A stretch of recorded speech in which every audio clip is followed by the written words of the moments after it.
This message is just for you. You are good enough.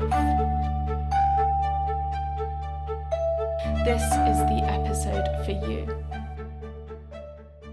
Hello everybody and happy Friday.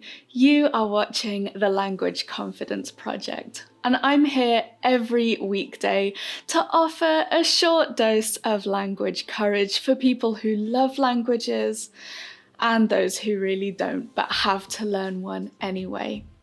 And as we round off this week, I just wanted to encourage you to really celebrate what you've achieved over the last 5 days. Because we all know that when we have a big goal in front of us, it's so easy to get caught up in what we haven't done, what we could have done, or what we need to do next.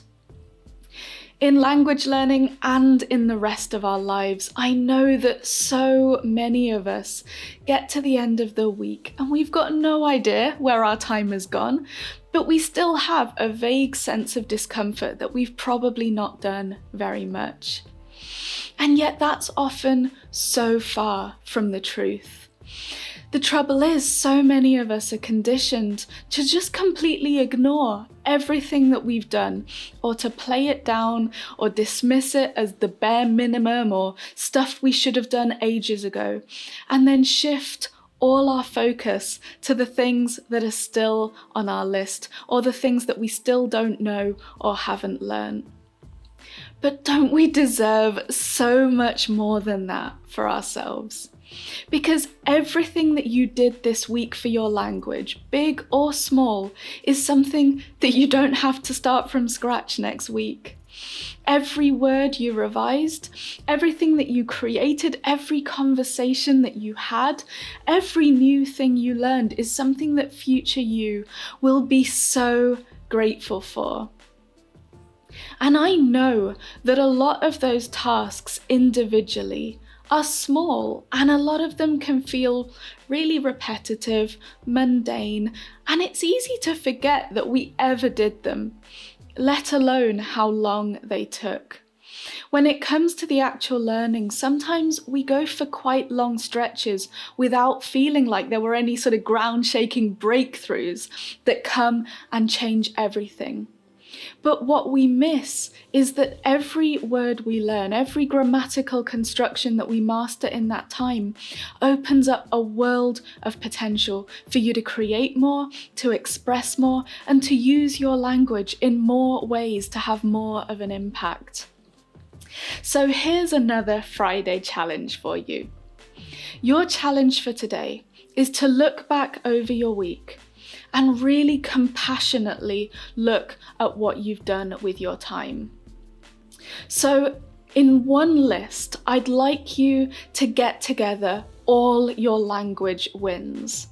Don't forget to include the words that you've learned from scratch, the words that you've revised, all the ways that you've used or had contact with your language this week, and also think back to the little things that would never be on your to-do list, written there in the morning to tick off, or measured anywhere else. The times that your language popped into your head when you were on a walk, or the time when you realized you understood the chorus of a song without even trying, or when you just knew that you'd used the perfect expression for that particular situation. And then once you've done that, in a second list, I'd like to encourage you to look at everything else that you've done this week that wasn't language related.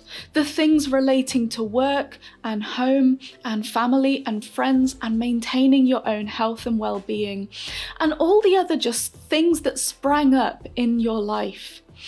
And we're doing this list because we're not learning our languages in a vacuum.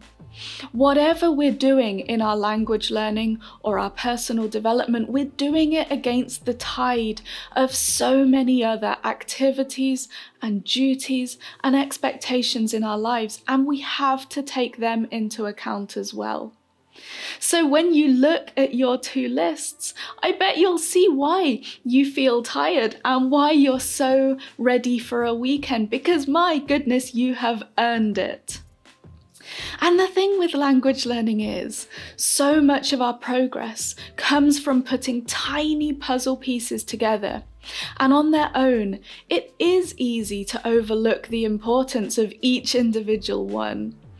And so I really do understand how easy it is to look back and think we haven't done very much. But I bet you have done so much more than you think you have, and that what you've learned will serve you so much more than you think it will next week and next month and in the far ahead future. So before we go into the weekend, language learners, by all means plan for next week. By all means set goals. But before you go racing on to the next thing, let's just stop a moment and enjoy what you've just achieved. Because you are doing amazing things and you're asking so much of yourself every week. And it's so important to appreciate what present you has done, because my goodness, future you will be so grateful for it when the results come in and all your hard work will pay off. And if you like the work that I do here at the Language Confidence Project, I would be so grateful if you could tell another language learner that you know about this channel, or subscribe, or like, or leave a comment, because it'll help other people to find the Language Confidence Project, and it will help me to spread more language courage. Have a wonderful weekend, and I will see you back here on Monday.